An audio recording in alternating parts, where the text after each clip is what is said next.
میں کہنا کچھ چاہ رہا تھا، میری زبان سے کچھ نکل رہا تھا، کیونکہ جب توجہ بٹ جاتی ہے نا، اس لیے توجہ بٹ جائے تو پھر لفظوں کا حسن برقرار نہیں رہتا۔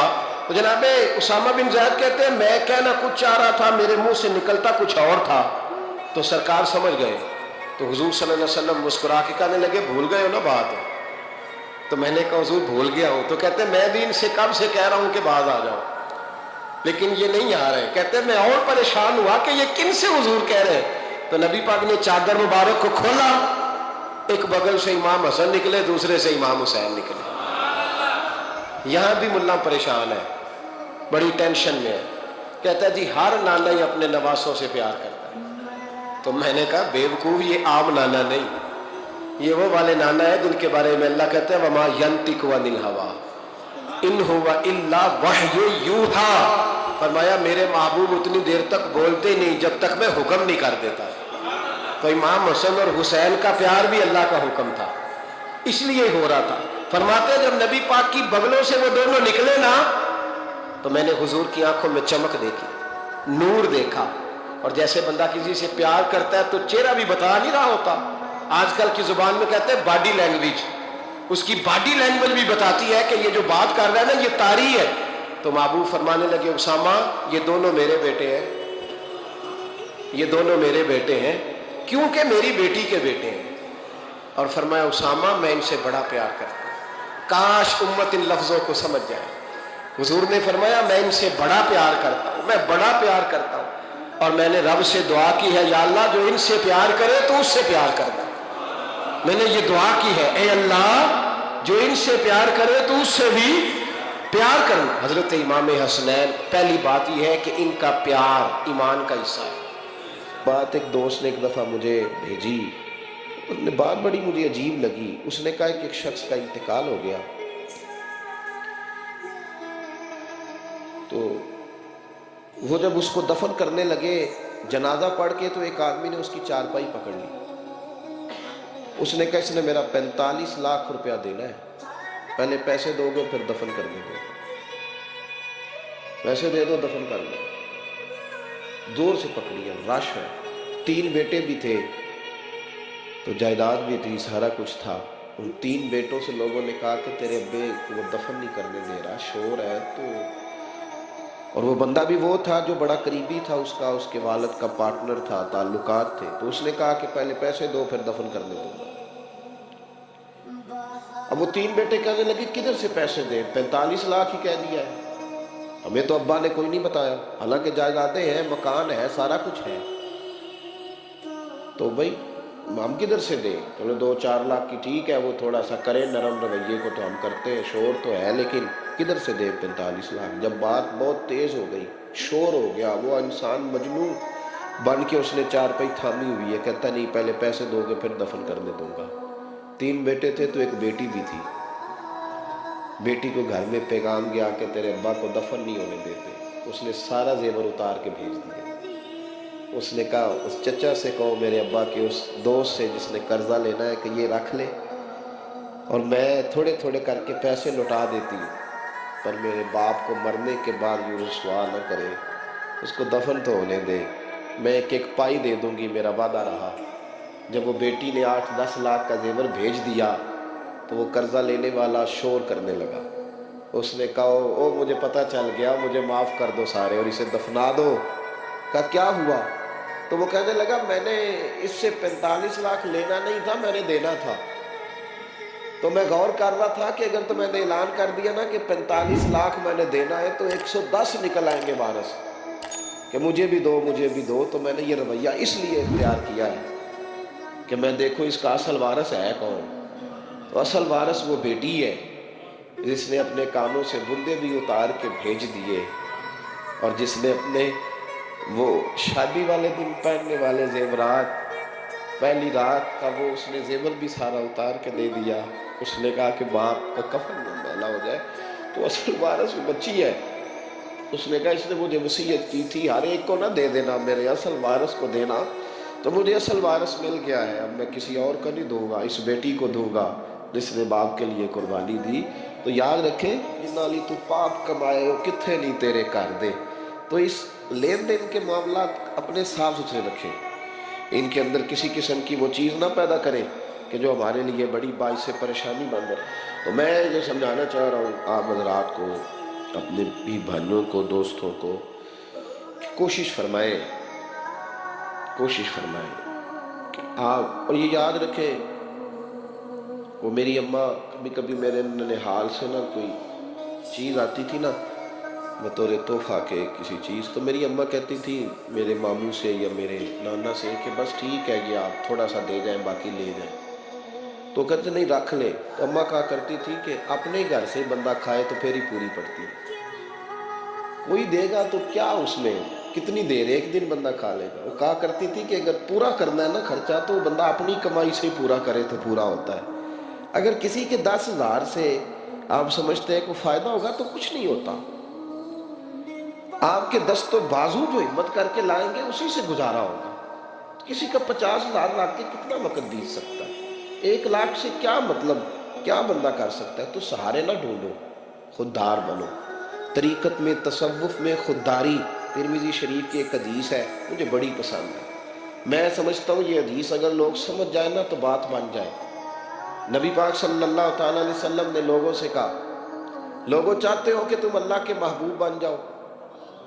تو صحابہ کے چہرے کھل اٹھے، کہا یا رسول اللہ صلی اللہ علیہ وسلم بالکل چاہتے ہیں۔ فرمایا جو اللہ نے تمہیں دیا ہے اس پہ راضی ہو جاؤ، اللہ کے محبوب بن جاؤ گے، اللہ تم سے پیار کرے گا۔ اور پھر فرمایا چاہتے ہو کہ لوگ بھی تم سے پیار کریں؟ لوگ بھی کریں یا رسول اللہ، دل کرتا ہے۔ تو نبی پاک نے فرمایا کسی بندے کی جیب کی طرف کبھی نہ دیکھنا، جو سامنے والے کی جیب میں ہے اس سے بچ جا، اس کے مال پر نظر ڈالنی چھوڑ دے، لوگ بھی تجھ سے پیار کرنے لگ جائیں۔ لوگوں کے مال کی طرف نہ دیکھ۔ آپ رکھ لیں کسی کا 500 روپیہ بھی، وہ کہے گا بندہ ہی نہیں صحیح، میرا 500 کھا گیا، یہ مت سمجھے کہ بڑا امیر تھا اس کو فکر ہی کوئی نہ۔ ان معاملات کے اندر لوگ کہیں نہ کہیں بول ہی جاتے ہیں، کہیں نہ کہیں بات کر ہی جاتے ہیں، کسی نہ کسی جگہ زبان پھسل ہی جاتی ہے۔ تو مہربانی فرمائیں، مہربانی کریں، آپ اس بات پہ ضرور غور کریں، اور یہ میری اپیل ہے، آپ میرے پیر بھائی ہیں، عزیز ہیں، کہ کوشش فرمائیں لین دین کے معاملات کو 110% صاف رکھیں۔ کوشش کریں جہاں کوئی چیز دینی ہے، خریداریاں بعد میں ہوتی رہیں گی، جائیدادیں بعد میں بنتی رہیں گی، قرضے نہیں ہونے چاہیے، قرضہ نہیں ہونا چاہیے۔ میں ایک بزرگ سے کبھی کبھی ملتا تھا تو میں کہتا تھا حضرت جی حالات کیسے ہیں؟ تو کہتے ہیں الحمدللہ کسی کا دینا کچھ نہیں، الحمدللہ کسی کا۔ تو اس شخص وہ جب بات کرتا تھا تو مجھے یوں لگتا تھا کہ جیسے وہ شخص نعرہ لگا رہا ہے الحمدللہ کسی کا دینا کچھ نہیں، یہ اللہ تعالیٰ کا شکر ہے۔ اور پھر وہ کبھی کبھی یہ بھی کہا کرتے تھے کسی سے 200-250 لینا ہوگا میں نے دینی کوئی شے نہیں، کوئی کبھی کبھی ٹٹولو گے تو میرا کسی طرف کوئی نکل ہی آئے گا، لیکن میں نے کسی کا دینا کوئی نہیں۔ میرے اسا فرمایا کرتے تھے ہماری تو طریقت بھی بڑی دلیر ہے۔ میں نے ایک دفعہ کہا حضور نظریہ طریقت کیا؟ فرمانے لگے ہماری تو طریقت بھی بڑی خوددار ہے، ہم مریدوں کا خرچ نہیں کراتے، ہم تو کئی دفعہ مریدوں پہ خرچ کر ڈالتے، ہماری تو طریقت بھی بڑی توانا ہے، نے تو مزاج ہی بڑا انوکھا پایا ہے۔ تو مہربانی فرمائے لینے دینے کے ماں ایک حدیث بخاری میں بڑی مزیدار ہے، بخاری میں، سبحان اللہ۔ اور بخاری شریف قرآن مجید کے بعد امت مسلمہ کے پاس سب سے معتبر کتاب کا نام بخاری شریف ہے۔ نبی پاک صلی اللہ علیہ وسلم نے فرمایا ایک بھائی اپنے بھائی سے قرضہ لینے لگا، ایک دوست اپنے دوست سے پیسے لینے لگا، اس نے کہا یار پیسے تو میں دے دیتا ہوں پر کوئی گواہ، اس نے کہا غریبوں کے گواہ نہیں ہوتے، میرا گواہ اللہ ہے۔ اس نے کہا کسی کی ضمانت دے دو، اس نے کہا میری کون ضمانت دے گا، میری ضمانت میرا اللہ ہی دے گا۔ وہ بات ہو گئی 1000 دینار، اس کو بات بڑی پسند آئی، کہ اللہ کے نام پر تو کہتا ہے اللہ بھی گواہ ہے ہمارے درمیان اور اللہ ہی ضمانتی ہے، تو لے لے پیسے، 1000 دینار دے دیے۔ اب وہ بندہ دریا کے پار چلا گیا۔ میں نے یہ دیکھیں، اب اس حدیث سے آپ درس دیکھیں، یہ حکایت نہیں، یہ میرے رسول پاک کا بیان کیا ہوا فرمان ہے، اس کی صداقتوں پہ دیکھیں۔ اور بخاری کی حدیث کے جملے کتنے حسین ہیں۔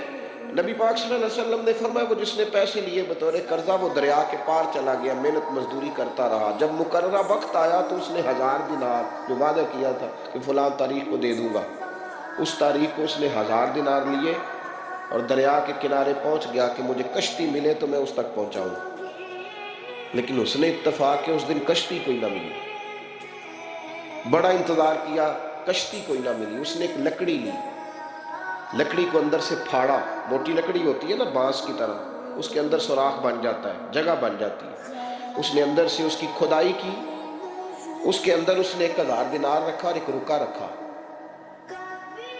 کہ بھائی میں پہنچنا چاہتا تھا لیکن مجھے کشتی نہیں ملی تو میں 1000 دینار رکھ رہا ہوں، جس رب کی ضمانت پر میں نے لیے تھے مجھے امید ہے رب تجھ تک پہنچا دے گا، مجھے امید ہے اللہ پہنچا دے گا تیرے تک، مجھے امید ہے رب پہنچائے گا۔ یہ کہہ کہ اس نے اس کو بند کیا کسی کپڑے کے ساتھ اور بند کر کے دریا میں ڈال دیا۔ اب وہ انتظار کرنے لگا، وہ جو شخص تھا وہ بھی کنارے آیا کہ آج اس کا وعدہ ہے، اس نے آنا ہے۔ دینے والے کو ٹینشن ہوتی ہے تو میرا خیال ہے لینے والے کو بھی بہت زیادہ ہی ہوتی ہے کہ آج لینے، وہ آ گیا کنارے پہ کہ آج پیسے آنے، لیکن کوئی شے نہ آئی، ایک لکڑی بہتی ہوئی آئی، اس نے اٹھائی لکڑی کا، چلو پیسے نہیں ملے تو ایندھن تو ملا ہے نا، گھر جا کے لکڑی جلا کے روٹی تو پکائیں گے نا، اور لکڑی اٹھا کے گھر لایا، گھر لا کے جب اس کو چھیلا، توڑنے لگا کہ ٹکڑے کر کے اس سے آگ جلاتا ہوں، اس نے کھولی تو اندر سے رکا بھی نکل آیا اور 1000 دینار بھی نکل آیا۔ رب کریم کا انداز دیکھو کہ دریا کتنا چوڑا ہوتا ہے اور جو کاغذ ہوتا ہے وہ پگھل جاتا ہے دریا کے اندر، لفظ مٹ جاتے ہیں، لیکن ہر چیز کو بحفاظت میرے رب کریم نے پہنچا دیا۔ اس نے جب اس کو کھولا نا تو 1000 دینار بھی نکل آیا، مقررہ وقت میں اسے پیسے بھی مل گئے، وہ بڑا راضی ہوا۔ اب یہ بندہ آیا کچھ دنوں کے بعد دوبارہ 1000 دینار کا اور بندوبست کر کے لایا، پتہ نہیں اس تک پہنچے کہ کہیں گم ہو گئے، 1000 دینار کا اور بندوبست کر کے لایا۔ معصوم آمنہ، حبیب کبریا، سید کون مقام صلی اللہ علیہ وسلم کس حسن کے ساتھ اپنی امت کو حسین اخلاق سکھا رہے ہیں۔ نبی پاک علیہ السلام فرمانے لگے غلاموں میں ایک اور 1000 دینار لے کے دروازے پہ آیا اور دستک دے کے کہنے لگا میرا رب گواہ ہے کہ میں نے کوشش کی تھی پر مجھے کشتی نہیں ملی، میرا رب گواہ ہے کہ میں نے ہمت کی تھی پر موقع نہیں ملا، اللہ جانتا ہے جس رب کی ضمانت پہ میں نے تجھ سے پیسے لیے کہ میری کوشش پوری تھی پر موقع نہیں ملا، میں آیا ہوں پیسے رکھ لے۔ اس نے کہا اگر اللہ تیرے اور میرے درمیان گواہ تھا پھر وہ کریم بھی بڑا ہے، تو نے دریا میں ڈالے تھے تو رب کریم نے بحفاظت مجھے پہنچا بھی دیے اور تیری عزتوں کو اس نے برقرار رکھا ہے، میرے دل میں تیری گویا قدر بڑھ گئی ہے۔ تو بھائی جو رب کریم پہ بھروسہ کرے، جو اللہ پہ بھروسہ کرے اور ارادہ کرے، اور اسی طرح کی ایک اور حدیث سیاستہ میں موجود ہے، نبی پاک صلی اللہ علیہ وسلم نے فرمایا ایک بندے کا ارادہ تھا قرضہ دینے کا، اس کا پروگرام تھا واپس کروں گا پیسے، محنت کر رہا تھا، جدوجہد کر رہا تھا، کوشش تھی، وہ نیت اس کی صحیح تھی، دبانے کا 1% بھی ارادہ نہیں تھا، کوشش جاری تھی، ہمت کر رہا تھا، فوت ہو گیا۔ یا رسول اللہ اب کیا بنے گا؟ اگر صوفیاء اس حدیث پہ وجد کرتے، وجد آتا ہے ان لفظوں پہ، اب کیا بنے گا؟ تو میرے محبوب فرمانے لگے قیامت کے دن اللہ اپنی رحمت سے اس کے قرضے ادا فرما دے گا۔ دیکھو اتنا بھی کوئی خوش نصیب ہے جس کے اللہ قرضے ادا کرے، اتنا بھی کوئی خوش قسمت ہے رب جس کے قرضے دے، اللہ کہے مجھ سے لے لے چل یار رہنے دے۔ اور بھائی ان لفظوں کو دیکھیں نا، جس سے مبارکہ میں سرکار دو عالم صلی اللہ علیہ وسلم نے فرمایا قیامت کے دن 2 بھائی، ایک بھائی پہلے انتقال کر گیا، ایک بعد میں فوت ہوا، جو پہلے چلا گیا اس کے کچھ حقوق بعد والے نے دینے تھے، سمجھ لے کچھ قرضے تھے، اب وہ پہلے فوت ہوا، اسے بعد میں احساس ہوا، اس نے کوشش بھی کی، معافیاں بھی مانگی، لیکن اب وہ فوت ہو چکا تھا۔ تو نبی پاک صلی اللہ علیہ وسلم فرماتے ہیں قیامت کے دن چونکہ یہ معافیاں بھی مانگتا رہا، توبہ بھی کرتا رہا، بڑی اس کو صحیح احساس ہو گیا، ندامت والی توبہ کی، لیکن اب جس کا حق تھا وہ تو فوت ہو گیا، اب کیا کرے؟ تو محبوب فرمانے لگے فوت ہوگا نا، جس نے دینے تھے پیسے، جس کے ذمہ حقوق تھے، لیکن وہ جس کے دینے تھے وہ تو چلا گیا، سمجھ لے کوئی وارث بھی نہیں۔ تو فرمایا جب یہ فوت ہوگا تو قیامت کے دن جو پہلے فوت ہوا تھا وہ مقدمہ کرے گا کہ یا اللہ اس نے میرا مال دبایا، میرے پیسے لے کے دے، تو رب کریم فرمائے گا چل یہ بڑھیا معافیاں مانگتا رہا، اسے معاف کر دے۔ اللہ فرمائے گا، وہ کہے گا نہیں یا اللہ مجھے بڑا ستایا، مجھے بڑی تکلیف دی، میرے حقوق ضائع کیے، میں نہیں معاف کرتا۔ تو رب کریم فرمائے گا ذرا اوپر اٹھنا، چل بعد میں بات کرتے ہیں، اٹھ تو صحیح، وہ جنت میں ایک محل بنا ہوا ہے، ذرا اس کی طرف تو نظر ڈال۔ اس نے نظر ڈالی تو یہاں تو کوئی اچھا انجینئر بنائے کوئی مکان تو نظر جو ہے وہ ہٹتی نہیں، تو جس مکان کو رب تیار فرمائے، جس کو اللہ بنائے، اس سے نظریں کیسے ہٹتی ہوں گی؟ اس نے دیکھا تو دیکھتا ہی گیا، دیکھتا ہی گیا۔ عرض کرنے لگا مولا یہ کس کا مکان ہے؟ تو محبوب علیہ السلام فرماتے ہیں رب کریم نے فرمایا اس کا ہے جو اس کی قیمت دے گا۔ کہ یا اللہ کون قیمت دے گا؟ فرمایا تو بھی دے سکتا ہے۔ یا اللہ میں غریب فقیر میں کیسے قیمت دوں؟ تو اللہ فرمائے گا چل تو اپنے بھائی کو معاف کر دے، میں محل تجھے دے دیتا ہوں، تو معافی دے دے، محل تیرا ہوا۔ تو حضور فرماتے ہیں 3 دفعہ بولا، کہنے لگا یا اللہ میں نے معاف کیا، یا اللہ میں نے معاف کیا، یا اللہ میں نے معاف کیا۔ تو اللہ فرمائے گا کہ بھائی کا بازو پکڑ، وہ ایک محل نہیں، وہ ایک ہی نقشے کے 2 بنائے ہوئے ہیں، اس کا بازو پکڑ، دونوں جنت میں چلے جاؤ، میں نے تم دونوں کے لیے گھر بنا دیا ہے۔ جو مدینے آ گئے ان کے کرم کی بات ہے، ہم جو مدینے آ گئے ان کے کرم کی بات ہے، اپنی مراد آ گئے ان کے کرم کی بات ہے، ایسے کہاں نصیب تھے،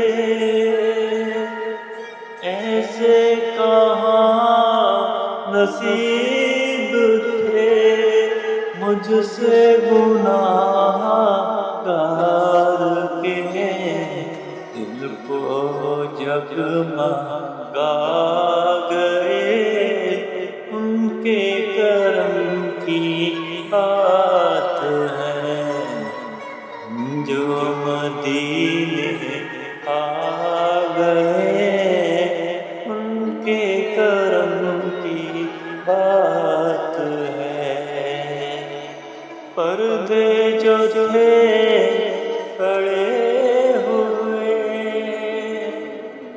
پردے جو تھے پڑے ہوئے، میری نگاہ سوک پر، پردے جو تھے پڑے ہوئے، میری نگاہ شوق پر، پردے وہ سب آ گئے ان کے کرم کی بات ہے، پردے وہ سب اٹھا گئے ان کے کرم کی بات ہے، ہم جو مدینے آ گئے ان کے کرم کی بات ہے۔ تو اپنے معاملات صحیح کرنے کی کوشش کریں، اپنے معاملات صحیح کریں۔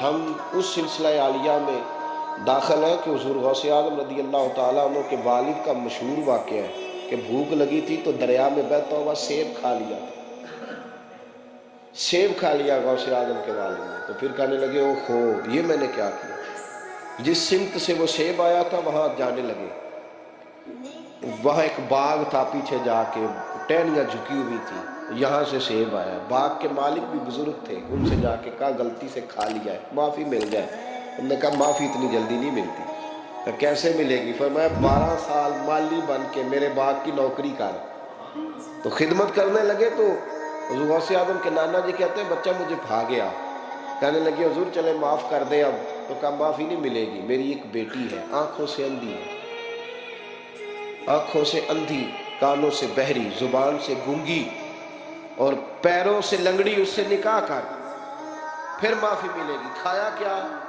ایک سیب۔ تو حضور غوث اعظم رضی اللہ تعالیٰ عنہ کے والد کہنے لگے مجھے گوارا ہے آپ کر دیں نکاح، پر وعدہ کریں مجھے معاف کر دیں گے نا؟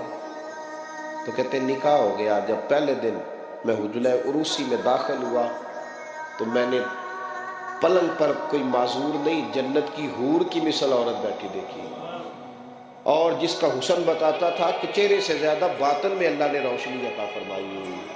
فرماتے ہیں میں نے اس کے قریب جا کر تو کون ہے؟ مجھے تو کچھ اور بتایا گیا تھا۔ فرمایا تجھے بتایا گیا تھا کہ آنکھوں سے اندھی ہے، اس لیے کہ کبھی غیر محرم کا چہرہ دیکھا ہی نہیں، کانوں سے اس لیے بہری ہے کہ کبھی غلط بات سنی نہیں، کسی غلط کے پاس بیٹھی نہیں، اور زبان سے اس لیے کہ گنگی ہے کہ غلط جملہ کبھی نہیں نکلا، یا اللہ کا قرآن نکلا ہے یا محمد عربی کا درود و سلام نکلا ہے، غلط جملہ نہیں نکلا۔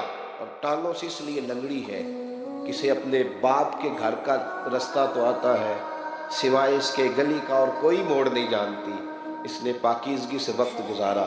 حضور غوث اعظم کے والد کہتے ہیں میں اپنے لین دین کے معاملات سیدھے کرنے گیا تو سادات کے گھر کی حور مجھے ملی، اور جب میں اس حور سے ملا تو پھر رب نے مجھے عبد القادر جیلانی جیسا بیٹا عطا فرمایا، غوث پاک جیسا بیٹا دیا، تو گئے تو معاملات سیدھے کر دیتے، تو اللہ نے ولایت کے امام کا باپ بنا دیا۔ تو مہربانی فرمائے اپنے معاملات میں توانائی پیدا کریں۔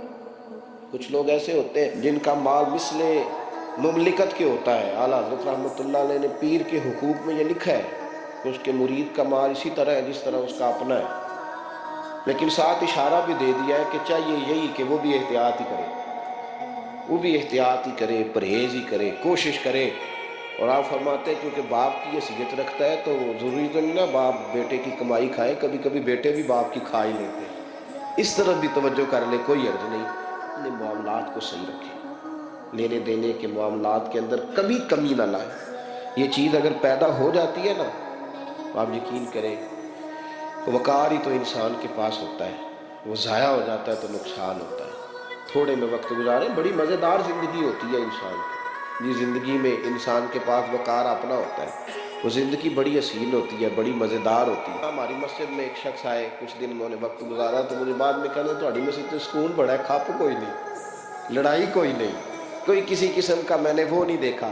آپ یقین کریں یا 4 اساتذہ کام کرتے ہیں اور کئی سالوں سے کرتے ہیں، ہم نے کبھی استادوں کی لڑائی بھی نہیں ہونے دی، ورنہ مدرسوں میں جھگڑے چلتے ہیں۔ مجھے کہنے لگے جی یہاں لڑائی کوئی نہیں، میں کہ اس واسطے کسی کو مالدار بندہ چیئرمین ہی نہیں بنایا، تو جو کہے کہ یہ کیسے ہو گیا، یہ کھانسے کیوں ہے، یہ اٹھے کیوں ہے، یہ بیٹھے کیوں ہے۔ یہاں اللہ نے حسن اس لیے دیا ہے کہ الحمدللہ یہ ایک کونا تو ضرور ہے لیکن اللہ نے بڑا سکون عطا فرمایا ہوا ہے۔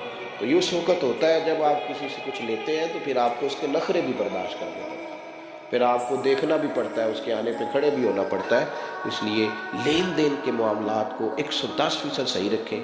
یہ میری وصیت نہیں آپ حضرات کو، اس کو میرا حکم سمجھیں، حکم سمجھیں اس کو، اور آپ قطعی طور پہ میری پیر بھائیوں سے گزارش ہے کہ لین دین کے معاملات کو چھوڑ دیں سارا کچھ۔ اللہ بڑا کریم ہے، ایک کمرے میں بھی انسان کی زندگی بیت سکتی ہے، لیکن لین دین کے معاملات میں 110% اپنے آپ کو صاف رکھیں، اور اپنی وصیت کو ہمیشہ اس میں سستی نہیں کریں، لکھ کے رکھیں کہ کسی کا کیا دینا، موٹے حرفوں کے ساتھ، اور 3 جگہ اس کو لکھ کے رکھیں کہ میں فلاں آدمی کا میرے پاس یہ ہے، اس کو ضرور سنبھال کے رکھیں، تاکہ کسی جگہ بھی اگر اللہ تبارک و تعالیٰ فضل کرے کوئی ایسا موقع آتا ہے تو ہم صاف ستھرے ہوں، ہمارے وارثوں کو پتہ ہو کہ ہم نے کسی کا کیا دینا ہے۔ اللہ سمجھنے کی توفیق